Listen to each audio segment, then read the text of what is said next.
Good morning dear friends.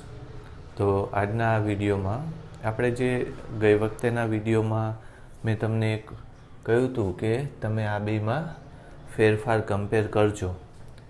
આપણે આની અંદર મેં જ્યારે કયો માર્ગ લીધો હતો, આ માર્ગ બરાબર, પછી આ માર્ગ અને આ માર્ગ, એ ત્રણ લઈને કર્યું તો જવાબ મેગ્નેટિક મોમેન્ટનો આવો આવ્યો હતો. જ્યારે મેં આમાં આ માર્ગ, પછી આ નીચેવાળો માર્ગ, એમ ઉપરવાળો માર્ગ અને આ બાજુવાળો માર્ગ એમ લઈને કર્યું તો જવાબ કંઈક આપણે આ ટાઈપનો આવ્યો હતો. તો મેં તમને કહ્યું હતું કે એમાં ચેક કરજો કે ભૂલ શું છે.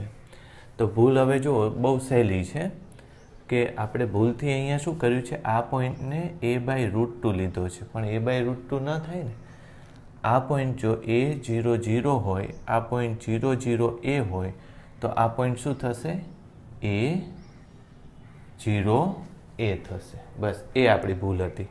જો a0 આવે તો અહીંયા a²/√2 ની જગ્યાએ શું આવશે, a² આવશે, અને અહીંયા પણ a²/√2 ની જગ્યાએ શું આવશે, a² આવશે. જો એવું થશે તો આ આખો ભાગ નીકળી જશે અને અહીંયા શું ચેન્જ થઈ જશે, આને જો કેલ્ક્યુલેટ કરો તો હા, આ કેટલું થઈ જશે, a/i/2 હતું ને, આ કદાચ ચેક કરજો, મારી ભૂલ થઈ ગઈ, 2, પછી આ શું થશે, 2a², પછી -2 નહીં પણ -a² અને -2a². આ ચેક કરજો, કંઈક આમાં આ ટાઈપનું કંઈક થવું જોઈએ. સમજ પડી ગઈ? અને અહીંયા તમે જો મલ્ટીપ્લાય કરી નાખો તો આ 2a², આ પણ 2a² અને અહીંયા નીચે 2 સામાન્ય નીકળી જાય, એવું કંઈક થવું જોઈએ. બરાબર, a² એમાંથી બહાર લઈ લેજો, કંઈક એવી મિસ્ટેક છે. ટૂંકમાં આ લેવામાં આપણી ભૂલ હતી. બરાબર, ચાલો હવે આપણે નેક્સ્ટ પાર્ટ શરૂ કરી દઈએ. હજુ થોડું આપણે જીઓમેગ્નેટિઝમ બને એટલું શોર્ટ કરી નાખશું, કારણ કે એ તમને આવડે એવું છે. બરાબર, એટલે મેગ્નેટિઝમવાળો પાર્ટ ઓછો રાખશું. હજુ આમાં 1-2 ટોપિક એવા છે કે જે ડિસ્કસ કરવા પડે એવા છે. બરાબર, જોવું જોઈએ. હા, એક ક્વેશ્ચન મને હમણાં જ કોઈએ પૂછ્યો હતો કે સર તમે આવું કહો છો કે આ એક વાયર છે સરકી શકે તેવો રેલવાળા પ્રોબ્લેમમાં, અને આને આમ કનેક્ટ કરી દઈએ છીએ, આને આમ કનેક્ટ કરી દઈએ છીએ તો આમ ખસવા લાગે છે, અને અહીંયા ચુંબકીય ક્ષેત્ર અંદરની તરફ હોય એવું કંઈક આપણે વિચાર્યું હતું. તો આપણે એમ કહીએ છીએ કે ચુંબકીય ક્ષેત્ર બી કોઈ કાર્ય કરતું નથી, કોઈ કાર્ય કરતું નથી. બરાબર, તો પછી અહીંયા જે સળિયો ખસે છે એમાં કોઈ કાર્ય થાય છે કે નહીં? બરાબર, એટલે અહીંયા લખવાનું કે અહીંયા કાર્ય થાય. બરાબર, તો આમાં તો કાર્ય થાય છે, કારણ કે સળિયો ગતિ કરતો હશે તો અવાજ આવતો હશે. બરાબર, પછી ઘર્ષણ હોય તો એમાં ઉષ્મા ઉત્પન્ન થતી હોય તો કાર્ય થાય છે. તો પછી કાર્ય થતું હોય તો પછી આ જે છે એ કેમ લખ્યું? બરાબર, તો આ હજુય સાચું છે, બી કોઈ કાર્ય નથી કરતું. અત્યારે કોણ કાર્ય કરે છે? બેટરી કાર્ય કરે છે. બરાબર, યાદ રાખજો, બેટરી કાર્ય કરે છે. બરાબર, એટલે ઘણીવાર આમાં તમને એવો સવાલ થાય કે ચુંબકીય ક્ષેત્ર કોઈ કાર્ય નથી કરતું, તો ચુંબકીય ક્ષેત્રની હાજરીને કારણે સળિયો આગળ વધવા માંગતો હોતો નથી, પણ એમાં પ્રવાહ પસાર કરીને પરાણે આપણે સળિયાને આગળ ખસેડાવા અથવા તો ખસેડીએ છીએ. તો એ કોણ કાર્ય કરવાનું છે? બેટરી ત્યારે કાર્ય કરશે. બરાબર, તો આનો તમે જવાબ, હા, આમાં સૂત્રો પણ લઈ શકાય છે, પણ સૂત્રો લેવા નથી. ઇલેક્ટ્રોમેગ્નેટિક ઇન્ડક્શન એટલે કે વિદ્યુત ચુંબકીય પ્રેરણવાળો ભાગ લઈએ ત્યારે આપણે આમાં સૂત્રો લેશું. બરાબર, ચાલો હવે બીજું, જ્યારે આપણે કહીએ છીએ કે પ્રવાહ ગતિ કરે છે, પ્રવાહ બંધ માર્ગમાં ગતિ કરે છે, ત્યારે ચુંબકીય ક્ષેત્ર ઉત્પન્ન થાય છે. અહીંયા આપણે અમુક પોઈન્ટ લખીએ કે પ્રવાહ બંધ ગાળો રચે ત્યારે બી રચાય, અને બી રચાય તો એમ મેગ્નેટિક મોમેન્ટ આવે. બરાબર, આવું લીધું. હવે પ્રવાહ એટલે તો પછી વીજભાર બંધ ગાળામાં ફરે તો પણ ઉપરની બધી વસ્તુ થાય. બરાબર, આપણું એક લોજિક છે. તો પછી પરમાણુની અંદર ઇલેક્ટ્રોન આમ ફરતો જ હોય છે. બરાબર, ઇલેક્ટ્રોન આ રીતે ફરતો હોય છે. તો પછી આપણે આમાં મેગ્નેટિક મોમેન્ટ બનાવી શકાય કે કેમ? તો મેગ્નેટિક મોમેન્ટ તો આમાં બને જ છે. તમે ભણ્યા હશો આઈ ઇન્ટુ એ પ્રમાણે લઈએ. બરાબર, તો આઈ કેટલું થશે? તો કે ઇલેક્ટ્રોન ફરવાને લીધે પ્રવાહ રચાય છે. અહીંયા કોઈ વાયર નથી, પણ ઇલેક્ટ્રોન ફરવાને લીધે પ્રવાહ રચાય છે. એ કેટલો પ્રવાહ આવે એ જોઈએ. ધારી લો કે ઇલેક્ટ્રોન 1 સેકન્ડમાં એકવાર ફરી જાય છે, તો પ્રવાહ કેટલો આવશે? કેટલો વીજભાર 1 સેકન્ડમાં નીકળો? E ભાગ્યા 1 સેકન્ડ, તો પ્રવાહ E આવશે. ઇલેક્ટ્રોન 1 સેકન્ડમાં 2 વાર ફરી જાય છે, તો ત્યાંથી 1 સેકન્ડમાં 2E વીજભાર નીકળો. 3 વાર ફરી જાય છે, તો 1 સેકન્ડમાં ઇલેક્ટ્રોન જેટલી વાર ફરે એને શું કહેવામાં આવે છે? આવૃત્તિ કહેવામાં આવે છે. એટલે આમ આવૃત્તિ સીધી ગુણી નાખો તો પ્રવાહ થઈ જાય. આ શું છે? આવૃત્તિ. 1 સેકન્ડમાં ઇલેક્ટ્રોન જેટલી વાર ફરે એને આપણે શું કહીએ છીએ? આવૃત્તિ કહીએ છીએ. તો E ગુણ્યા F લખી શકાય. બરાબર, હા, ઓકે. બીજું અહીંયા Fની જગ્યાએ જુદી જુદી સૂત્ર મૂકી શકાય. જેમ કે તમે ઓમેગા બરાબર 2πf લખો છો, તો F બરાબર ઓમેગા બાય 2π લખાય. બરાબર, આ એક બીજું સૂત્ર આવ્યું. બરાબર, અને આનાથી એક સારું સૂત્ર આ છે R ગુણ્યા ઓમેગા. તો ઓમેગાની વેલ્યુ કેટલી લખી શકાય? કે વીના છેદમાં R, એટલે V બાય 2πr.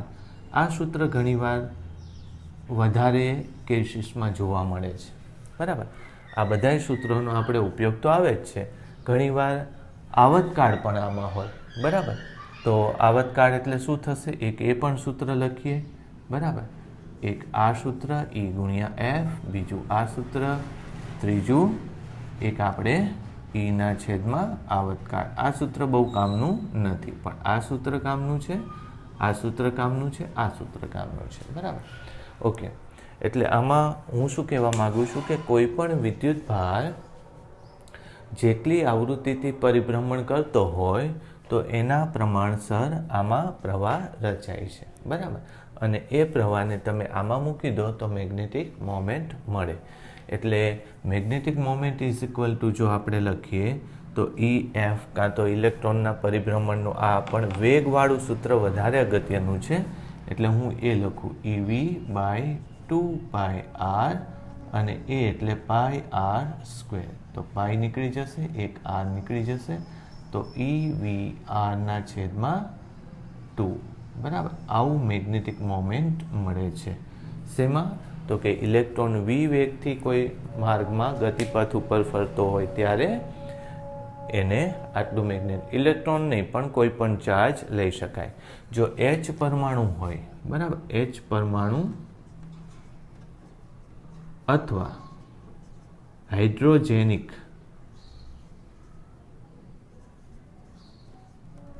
એટલે હાઇડ્રોજન જેવો એક ઇલેક્ટ્રોન વાળો. બરાબર, અહીં હું લખું એક ઇલેક્ટ્રોન વાળો પરમાણુ હાઇડ્રોજેનિક, એને હાઇડ્રોજેનિક કહેવાય. જેમ કે હિલિયમ હોય તો હિલિયમમાં 2 ઇલેક્ટ્રોન છે, પણ એક ઇલેક્ટ્રોન કાઢી નાખો તો He+ રાખો તો એ હાઇડ્રોજેનિક થઈ જાય. જો હાઇડ્રોજેનિક હોય તો તમે એની માટે Vની કિંમત 0.589 ઇન્ટુ પછી શું આવે છે? n²/z આવું લખી શકો. n²/z 0.5, એમાં હું જોઈ લઉં, 1 મિનિટ. 529 છે, સોરી, 58 નથી પણ 529 છે. ઓકે, V આટલું આવશે. અને એ જ રીતે જો R લખશો તો R ઇઝ ઇક્વલ ટુ 2.1 × 10⁶. બરાબર, અને એને લખશું એમાં એન સ્ક્વેરના છેદમાં ઝેડ સ્ક્વેર આવશે. એક મિનિટ હો.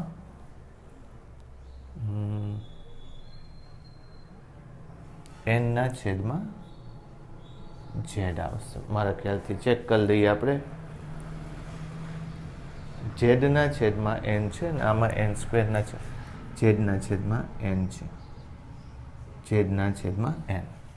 ચાલો, આ જે હાઇડ્રોજેનિક છે એની માટે આ વસ્તુ તમે લખી શકો છો. ફરીથી યાદ રાખો, બોહરના જે મોડલની અંદર V is equal to 0.529 into N square by Z. Z એટલે તમે જે હિલિયમ લીધો હોય તો 2 લખજો. પહેલી કક્ષા લઈએ તો અહીંયા એક લેવાનું, અહીંયા પણ એ જ રીતે મૂકી દેવાનું. આ બધી વેલ્યુ મૂકો તો તમને એમ એટલે કે મેગ્નેટિક મોમેન્ટ મળે. આ બધું આજે જે અત્યારે લીધું મેં એ તમારે નોંધ તરીકે યાદ રાખવાનું. ખાસ કરીને આ 2 વેલ્યુ તમે યાદ રાખજો. દર વખતે ડિરાઈવ કરવાની જરૂર નથી, બરાબર. આપણે આમ લખીએ છીએ, જો તમને ખબર હોય તો, M V R is equal to N H by 2π લખો છો, બરાબર. પછી વીની વેલ્યુ લખો તો એન એચના છેદમાં 2π એમ આર એવી રીતે લખવું પડશે. પછી એન એચના છેદમાં 2π એમ. પછી આને શું લખાય? Epsilon 0 N square H square by pi M Z E square. આવું લખવું પડે છે, બરાબર. તો પાઈ નીકળી જશે, રાઈટ. એક એમ નીકળી જશે, કરેક્ટ. તો એન એચ બે એક વાર નીકળી જશે, બરાબર.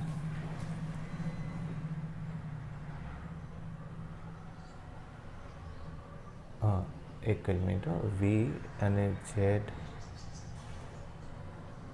એન સ્ક્વેર એચ સ્ક્વેર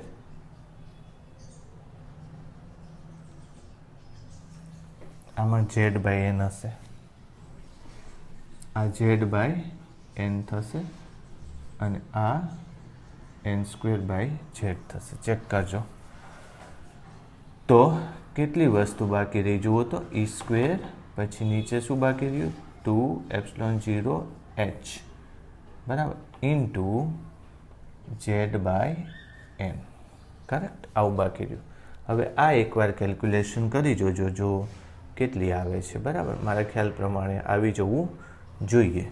એટલે 1.6 ઇન્ટુ 10⁻⁻19 એનો સ્ક્વેર થશે.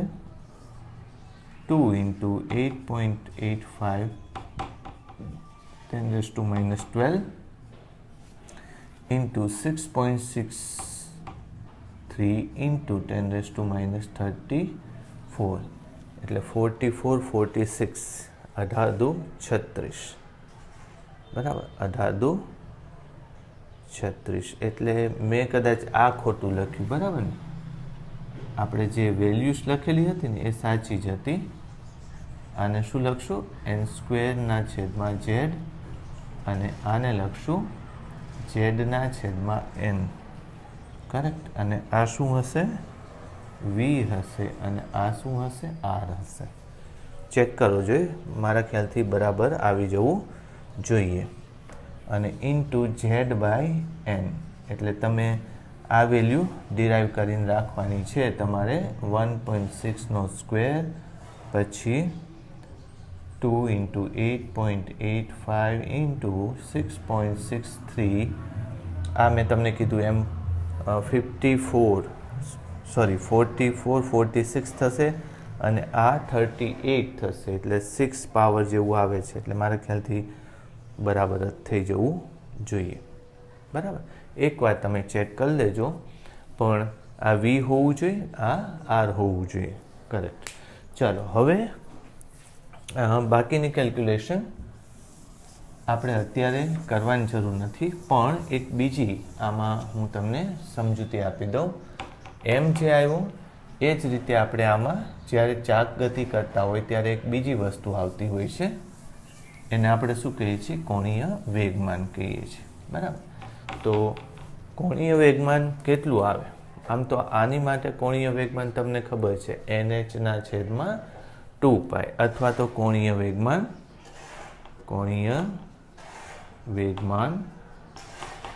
બરાબર L બરાબર I × ઓમેગા. કોણીય વેગમાન આવું થાય. હવે ઇલેક્ટ્રોન જેવો m દળવાળી વસ્તુ ફરતી હોય તો m × r² કરવું પડે. I એટલે શું થશે? m × r² થશે. એમાં m ઇલેક્ટ્રોનનું દળ છે અને ઓમેગાની જગ્યાએ જો તમે આ વીમાં લખ્યું છે તો વીના સ્વરૂપમાં લખો એટલે v/r એવું થશે. એક r નીકળી જશે એટલે mv/r આ લઈએ છીએ આપણે. બરાબર. ચાલો હવે મેગ્નેટિક મોમેન્ટ એટલે કે ચુંબકીય ચાકમાત્રા ભાગ્યા એન્ગ્યુલર મોમેન્ટમ એટલે કોણીય વેગમાન. આને શું કહેવાય છે? એન્ગ્યુલર મોમેન્ટમ કહેવાય છે અને આને શું કહેવાય છે? મેગ્નેટિક મોમેન્ટ કહેવાય છે. એનો જો ગુણોત્તર લેશો તો શું આવશે જુઓ જોઈએ. EV/2 ભાગ્યા mvr. v નીકળી જશે, v નીકળી જશે, r નીકળી જશે તો E/2m. કેટલું આવ્યું? E/2m. હવે તમને એમ થાય કે સર આ તમે શું કામ ડિરાઈવ કર્યું? પણ એનાથી આપણે આગળના પણ કેલ્ક્યુલેશન હમણાં સોલ્વ કરીએ છીએ એટલે તમને ખબર પડી જશે. બરાબર કે શું કામ આ વસ્તુ લેવાની જરૂર ઊભી થઈ. ચાલો ફરીથી જોજો મેં શું કર્યું. ઇલેક્ટ્રોન ફરતો હોય તો ઇલેક્ટ્રોન પોતે કંઈક મેગ્નેટિક મોમેન્ટ બનાવતો હોય છે, ચુંબકીય ચાકમાત્રા બનાવતો હોય છે. ધારો કે પરમાણુમાં ઇલેક્ટ્રોન ફરે છે તો ઇલેક્ટ્રોન કેટલું મેગ્નેટિક ફિલ્ડ, કેટલું ચુંબકીય ક્ષેત્ર બનાવે તો એની તો આપણે કેલ્ક્યુલેશન કરેલી જ છે. μ0/4π. પછી આપણે શું લેતા હતા? કાં તો તમે IDL × R લો અથવા તો QV × R લો. આવું લેવાય ને, QV × R². બરાબર. તો V જે છે એ આ બાજુ હોય છે દર વખતે અને R સદિશ છે એ બહાર હોય છે એટલે અંદરની તરફ V × R અંદરની તરફ આટલી મેગ્નેટિક મોમેન્ટ બને. V અને R એકબીજાને લંબ હોય છે એટલે μ0/4π QV/R³ હતું એટલે આ R² થશે. આટલું ચુંબકીય ક્ષેત્ર બનાવશે. બરાબર. જ્યારે કોઈ પરમાણુમાં ઇલેક્ટ્રોન ગતિ કરતો હોય ત્યારે કેટલું મેગ્નેટિક ફિલ્ડ બનાવે તો μ0/4π QV/R². અને કઈ દિશામાં બનાવશે તો ઇલેક્ટ્રોન જે છે એ ઋણ વીજભારિત છે પણ જો વીજભાર ધન હોય અને આમ ફરતો હોય તો આપણે શું લખીએ છીએ? V × R એટલે આ દિશામાં એની મેગ્નેટિક ફિલ્ડ બને. અથવા તો પ્રવાહ જો ધનભારિત હોય તો પ્રવાહ આ રીતે એનું મેગ્નેટિક ફિલ્ડ બનાવશે. ઋણ ભાર હોય તો અંદરની તરફ એ ચુંબકીય ક્ષેત્ર બનાવશે. બરાબર. ઓકે. આ એટલું અગત્યનું નથી પણ બીજો પ્રશ્ન એ આવે કે કોઈ વીજભાર ફરતો હોય તો એમાં મેગ્નેટિક મોમેન્ટ કેટલી થાય તો કેટલી મેગ્નેટિક મોમેન્ટ થશે? EV/2. પછી મેં તમને આવું કીધું હતું કે હાઇડ્રોજન કે હાઇડ્રોજેનિક કણો માટે R બરાબર 0.529 n²/z લેવાનું અને V બરાબર 2.1 × 10⁶ z/n લેવાનું. હવે એટલે આ મીટર પ્રતિ સેકન્ડ થશે અને આ મીટર થશે. હવે એકચ્યુઅલી તો ઝેડ ક્યાં આવે છે તો હાઇડ્રોજેનિક એટલે હાઇડ્રોજન ન હોય પણ એક ઇલેક્ટ્રોનવાળા હોય, બાકીના બધા ઇલેક્ટ્રોન કાઢી નાખ્યા હોય તો એવાને આપણે શું કહેવામાં આવે છે? હાઇડ્રોજેનિક. તો એવા માટે રેડિયસ એટલે કે ત્રિજ્યાઓ બદલાતી જાય છે. બરાબર. ચાલો એક બીજી વસ્તુ મેં ડિરાઈવ કરી કે એની સાથે કોણીય વેગમાન પણ લઈ શકાય છે. એ કેટલું થાય? mvr અને એની કિંમત આવે છે E/2π. આ આખો કોન્સેપ્ટ યાદ રાખજો. હવે હું એક બીજી વસ્તુ લઉં છું. જો હું એક રિંગ લઉં છું. બરાબર. નક્કર રિંગ લઉં છું અને આ નક્કર રિંગ ઉપર મેં કંઈક વીજભાર મૂકી દીધો છે. એ વીજભાર ધારો કે કેપિટલ Q વીજભાર મૂક્યો છે અને આ નક્કર રિંગને ઓમેગા જેટલી કોણીય ઝડપથી પોતાના કેન્દ્રની આસપાસ હું ફેરવું છું એને. બરાબર. તો એ નક્કર રિંગ પણ પ્રવાહ બનાવશે. અવાહક રિંગ છે પણ એની ઉપર વીજભાર મૂકેલો છે. વીજભાર સતત મૂકવો પણ જરૂરી નથી પણ ટોટલ વીજભાર કેટલો છે? Q જેટલો વીજભાર મૂકેલો છે. તો મેં હમણાં જ અહીંયા લખેલું કે તો પછી પ્રવાહ બરાબર ક્યુ ગુણ્યા ઓમેગાના છેદમાં 2π થાય કે નહીં? આટલો પ્રવાહ એ બનાવતું જ હોય નક્કર રિંગ. ઓકે, તો પછી એની મેગ્નેટિક મોમેન્ટ કેટલી થશે? તો કે I એટલે કે ક્યુ ઓમેગાના છેદમાં 2π થશે. અને એ રિંગની ત્રિજ્યા જો r લઈએ તો πr², એમાં પણ લખી શકાય, પાઈ નીકળી જાય, ક્યુ ઓમેગા r²ના છેદમાં 2.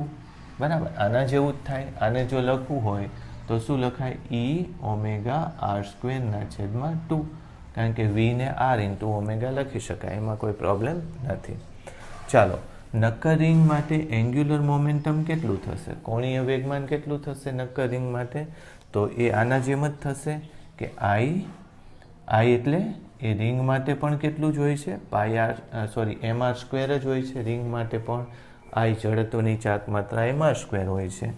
અને ઓમેગા એમને એમ રાખો તો મેગ્નેટિક મોમેન્ટ ભાગ્યા એન્ગ્યુલર મોમેન્ટમ લેવા જશો તો ક્યુ ઓમેગા r²ના છેદમાં 2 પછી 1/mr² ઓમેગા થાય. ઓમેગા નીકળી જશે, r² પણ નીકળી જશે, ક્યુના છેદમાં 2m.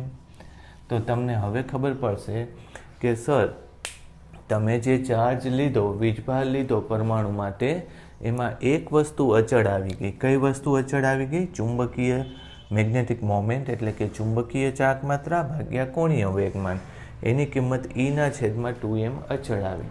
અને એ જ વસ્તુ ધારી લો કે હું એક રિંગ લઉં અને રિંગ ઉપર અવાહક રિંગ ઉપર અમુક વીજભાર મૂકી દઉં અને એને કોણીય વેગમાન ઓમેગાથી હું એને ફેરવું, તો પણ એમાં મેગ્નેટિક મોમેન્ટ ભાગ્યા કોણીય વેગમાન, એને કોણીય વેગ ઓમેગાથી ફેરવું તો મેગ્નેટિક મોમેન્ટ ભાગ્યા કોણીય વેગમાન ક્યુના છેદમાં 2m જ આવે છે.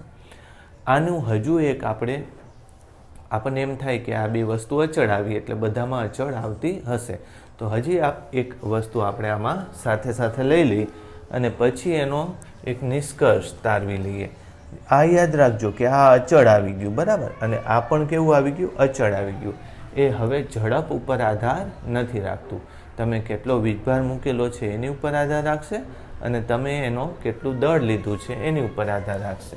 હજી એક આપણે લઈ લઈએ આવો જ કેસ. એમાં આપણે શું કરી નાખીએ? એક અવાહક ડિસ્ક મૂકી દઈએ, બરાબર. જોવો જોઈએ.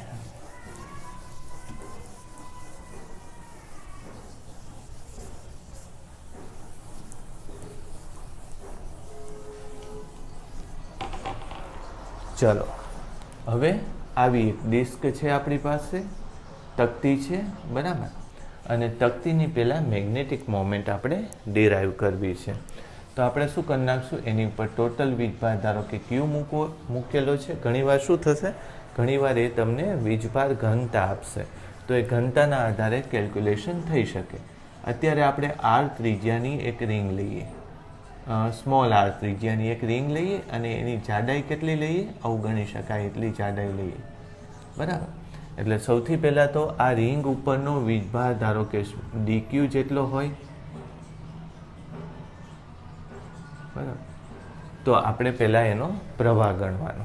તો પ્રવાહ બરાબર મેં તમને કીધું કે પ્રવાહ બરાબર ક્યુ ગુણ્યા શું લખવાનું? ઓમેગાના છેદમાં 2π, બરાબર. આ રિંગને, આ ડિસ્કને જો ઓમેગાથી ફેરવો તો પેલી રિંગ પણ ઓમેગાથી ફરે.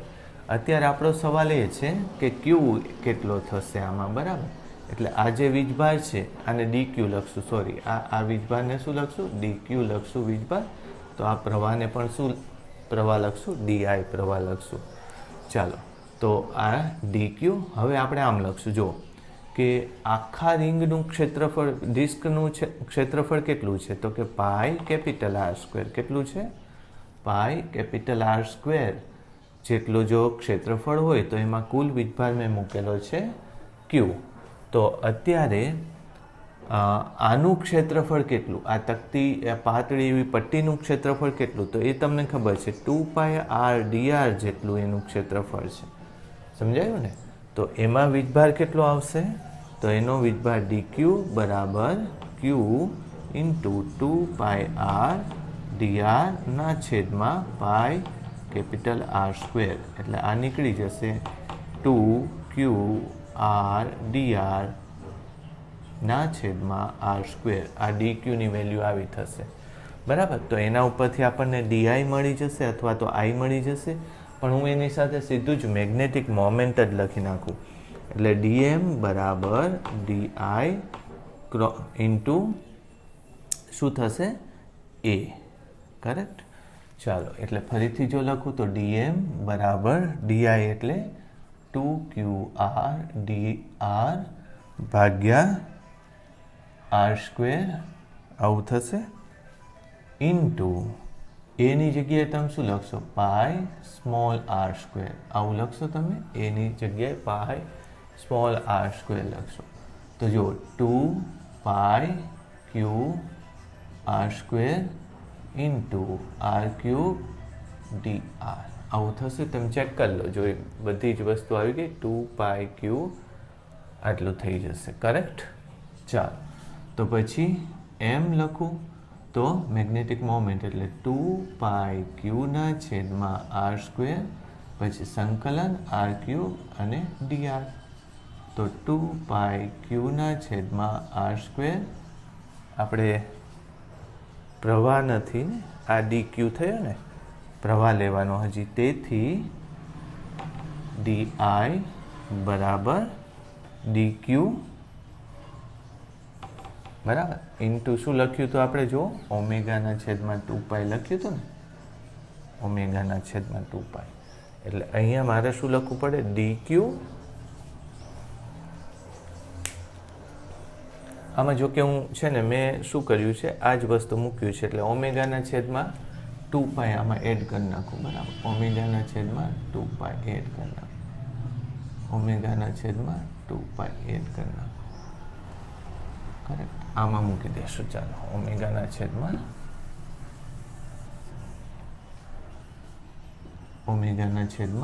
2 પાઈ, પછી સંકલન R ક્યુબના dr. 2 પાઈ નીકળી જશે, એટલે ઓમેગા ક્યુ R સ્ક્વેર, પછી આ તમને ખબર પડી જશે, r⁴/4 થશે, 0 થી r લઈ લઈ, બરાબર. એટલે ઓમેગા ક્યુના છેદમાં R સ્ક્વેર, બરાબર. ઓકે, ચેક કરવું પડશે, આમાં હજી કંઈક મિસ્ટેક મને લાગે છે કે /4, બરાબર. તો ક્યુ ઓમેગા R સ્ક્વેરના છેદમાં 4, પણ મારા ખ્યાલથી 2 આવવો જોઈએ, આપણે એકવાર ચેક કરી લઈએ, એક જ મિનિટ. હું જો, હા ના, બરાબર છે, 4 જ આવે છે. તો મેગ્નેટિક મોમેન્ટ આટલી આવશે. હું એકવાર ઝડપથી તમને કહી દઉં કે અહીંયા પ્રવાહ બનાવવો હોય તો આનો વીજભાર ગુણ્યા ઓમેગાના છેદમાં 2 પાઈ.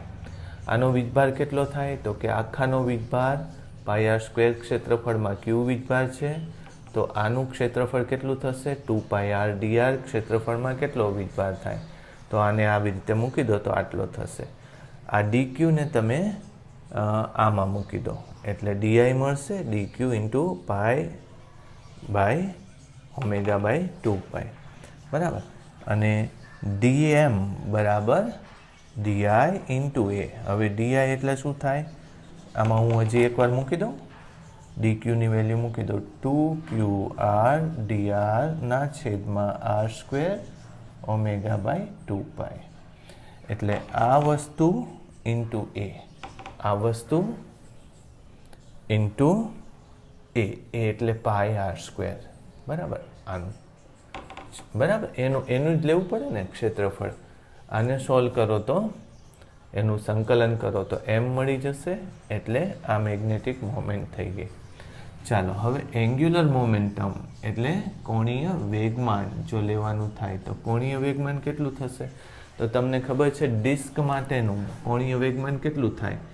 પહેલાં તો આપણે I ઇન્ટુ ઓમેગા લખો, અને પછી પાઈ R સ્ક્વેરના છેદમાં 2, બરાબર. તકતી માટેનું કોણીય વેગમાન કેટલું થાય, પાઈ R સ્ક્વેરના છેદમાં 2 ઇન્ટુ ઓમેગા લખી નાખો, બરાબર. ચાલો, આ એક સૂત્ર નંબર આવ્યું અને આ 2 સૂત્ર. યાદ રાખજો, તકતી માટે તકતી માટે I બરાબર mr²/2 આવું થાય. 1 અને 2 નો ગુણોત્તર લો એટલે એંગ્યુલર અને મેગ્નેટિક મોમેન્ટમ કહેશું. બરાબર. તો મેગ્નેટિક મોમેન્ટમ ભાગ્યા એંગ્યુલર મોમેન્ટમ કોણીય વેગમાન. તો q r²/4 પછી mr²/2. તો અહીંયા 2 આવશે, આ ઓમેગા નીકળી જશે, r² નીકળી જશે, તો q/2m. બરાબર. તો આ તો એ જ વસ્તુ આવી પાછી. સમજ પડી? તો આના ઉપરથી આપણે હવે શું પ્રૂવ કરી શકાય કે જે વીજભાર ચાક ગતિ કરતો હોય એને લીધે જે મેગ્નેટિક મોમેન્ટ પ્રોડ્યુસ થાય એ અને એના દળને લીધે જે કોણીય વેગમાન પ્રોડ્યુસ થાય એ બંનેનો ગુણોત્તર હંમેશા અચળ જ રહે છે અને એ ગુણોત્તર એનો જે ટોટલ વીજભાર છે એ ભાગ્યા ટોટલ દળનું બમણું. બરાબર. તો આને આપણે શું કહેતા હોઈએ છીએ? આને જાયરો મેગ્નેટિક રેશિયો કહેવાય છે. આને શું કહેવાય છે? જાયરો મેગ્નેટિક રેશિયો કહેવાય છે. જાયરો મેગ્નેટિક રેશિયો જુદી જુદી વસ્તુ માટે જુદો જુદો હોય, પણ ઇલેક્ટ્રોન માટે તો તમે કેલ્ક્યુલેટ કરી શકો. જાયરો મેગ્નેટિક રેશિયો ઇલેક્ટ્રોન માટે કેટલો કેલ્ક્યુલેટ થશે? તમે ગણી લેજો. 1.6 × 10⁻19 by 2 × 9.1 10⁻31 એવું થશે. એટલે લગભગ જો એપ્રોક્સિમેટ લેવું હોય તો આને કેટલો લખી શકાય? 3/2 પછી × 2 અને નીચે આ 10 લખી નાખો. 10 એટલે 10⁻30 કરી નાખો. 30 માંથી 19 જાય એટલે કેટલું થશે? 11 આવશે. એટલે 10⁻11 આવશે ઉપર. બરાબર.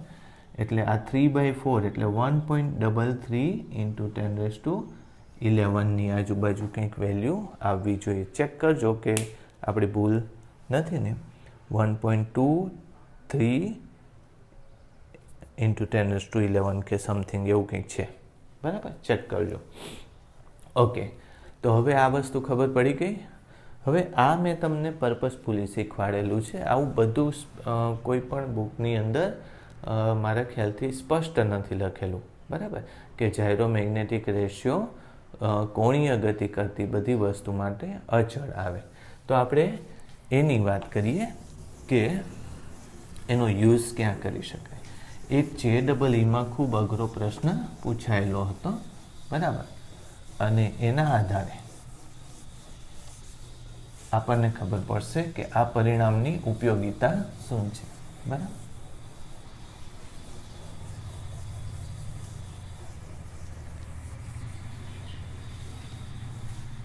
જો તમને એક ગોળો છે,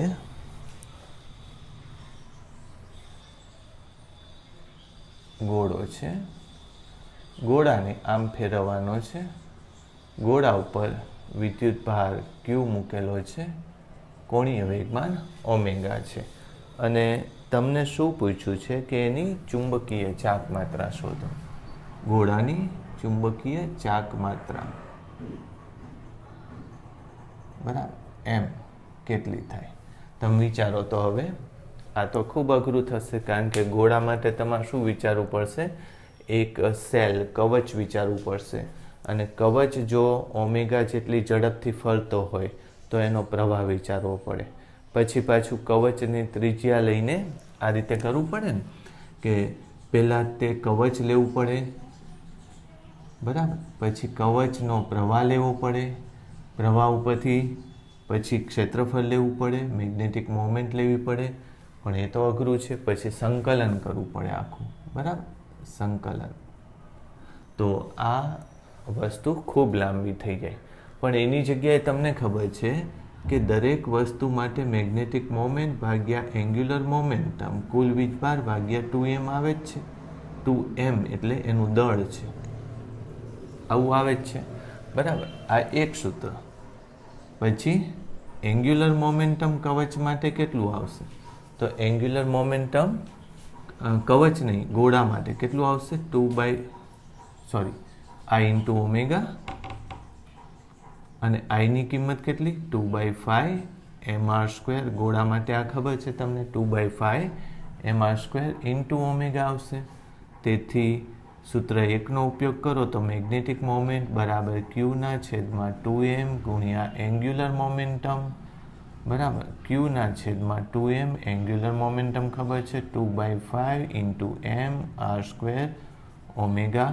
આવું થશે, નીકળી જશે બરાબર, તો 2 પણ નીકળી જશે, એટલે 1/5 QR² ઓમેગા. લ્યો આવું આવશે બરાબર. કોઈ એમ કે મારે ઓમેગાના સ્વરૂપમાં નથી જોતું, વીના સ્વરૂપમાં જોઈએ છીએ, તો 1/5 QR², અને આને વીના છેદમાં આર લખી નાખો, આ નીકળી જશે 1/5 QVR. પણ આ સૂત્ર થોડુંક કોમ્પ્લિકેટેડ મિસ્ટેકવાળું છે. શું કામ મિસ્ટેકવાળું છે? કારણ કે ગોળો હોય તો આ વી કોનું ગણવું? કારણ કે ગોળાના જુદા જુદા બિંદુઓના વી જુદા જુદા હોય છે બરાબર. અને ત્યારે તમારે આર જ લેવું એવું જરૂરી નથી. તો એનો મતલબ એમ કે તમારે જ્યારે નક્કર વસ્તુ હોય કે જેમાં જુદા જુદા ભાગના વેગ જુદા જુદા થતા હોય, ત્યારે યાદ રાખવાનું કે જવાબ શેમાં હોવો જોઈએ? ઓમેગામાં જ હોવો જોઈએ બરાબર. તો મેં આ 3 ઉદાહરણ ઉપરથી તમને સમજાવ્યું કે દરેક વખતે મેગ્નેટિક મોમેન્ટ અને એન્ગ્યુલર મોમેન્ટમની કિંમત Q/2π જેવી કોન્સ્ટન્ટ જ આવતી હોય છે, અચળ જ આવતી હોય છે બરાબર. હા, પણ એ અચળાંક હંમેશા નિશ્ચિત નથી હોતો. એ પદાર્થ ઉપર મૂકેલા વીજભાર અને પદાર્થના દળ ઉપર ડિપેન્ડ કરતો હોય છે. એટલે ઇલેક્ટ્રોન માટે તો ફિક્સ હોય બરાબર. હાઇડ્રોજન પરમાણુ માટે કે જેમાં ઇલેક્ટ્રોનનું દળ કે જે વીજભાર ફરે છે એના દળ અને વીજભાર અચળ હોય, એટલે એ અચળ હોય. પણ જુદી જુદી વસ્તુઓ તમે બનાવો ત્યારે એમાં ફેરફારો ઉત્પન્ન થતા હોય છે. સમજાઈ ગયું આ વસ્તુ? ચાલો હવે થોડીક બીજી વાત કરીએ.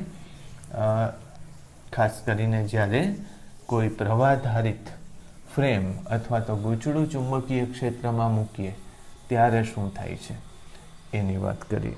તો એ હું સૂત્ર સીધું જ લઈ લઉં છું કે જ્યારે તમે કોઈ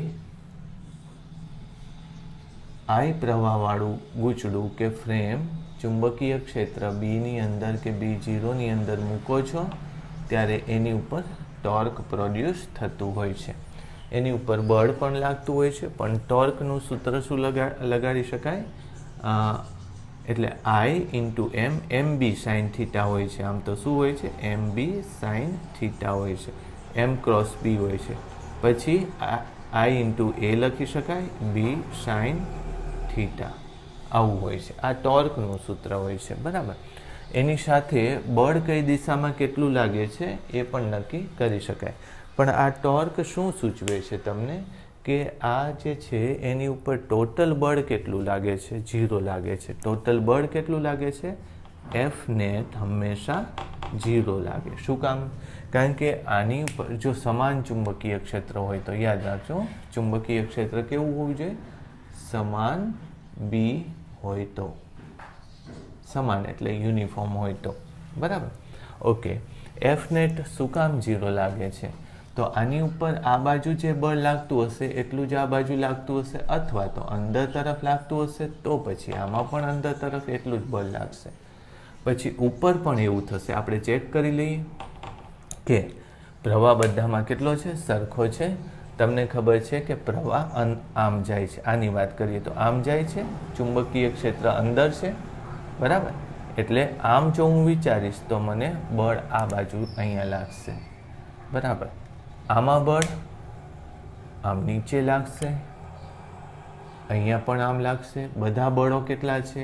ILB જેટલા છે, ખૂણો 90નો. એટલે આમાં બધા જ બળો સમાન થાય છે.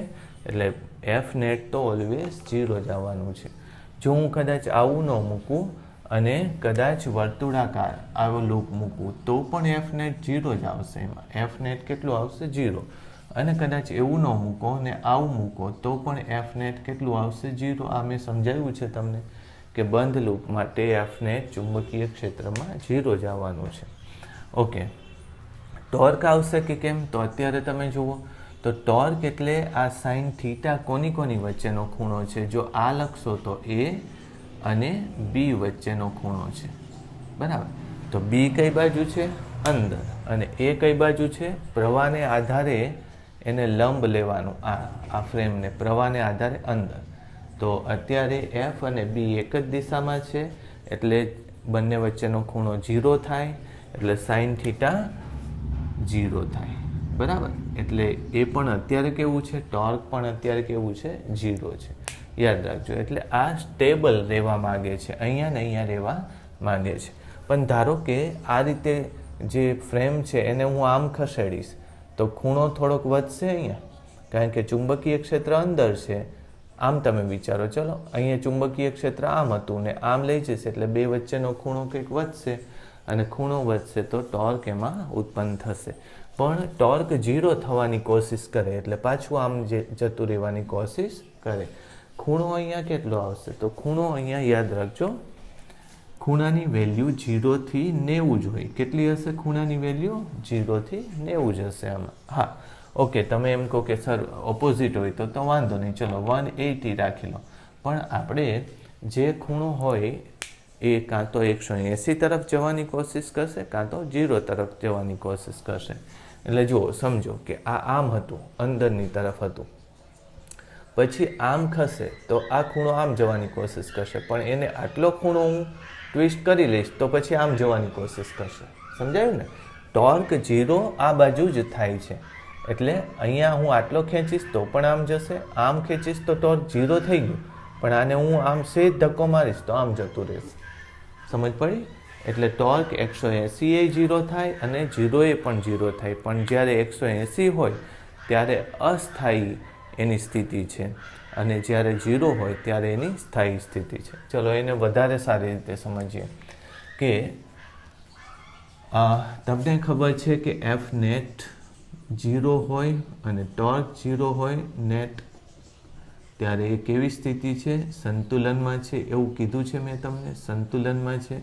સંતુલન હોય તો બે ટાઈપના હોય, એક તો સ્થાયી સંતુલન હોય અને બીજું અસ્થાયી સંતુલન હોય, બરાબર. હવે તમારે એ નક્કી કરવાનું છે કે આ સંતુલન કેવું છે, સ્થાયી છે કે અસ્થાયી છે. તો મેં તમને કીધું બે વચ્ચેનો ખૂણો 0 જ છે, એટલે તમે આને ફેરવશો તો વળી પાછું ત્યાં જ જતું રહેશે, આમ ફેરવશો તો ત્યાં જ જતું રહેશે. ધારો કે હું આમ ફેરવી નાખું, આમ આખું, તો ટોર્ક કેવું થઈ જશે? 0.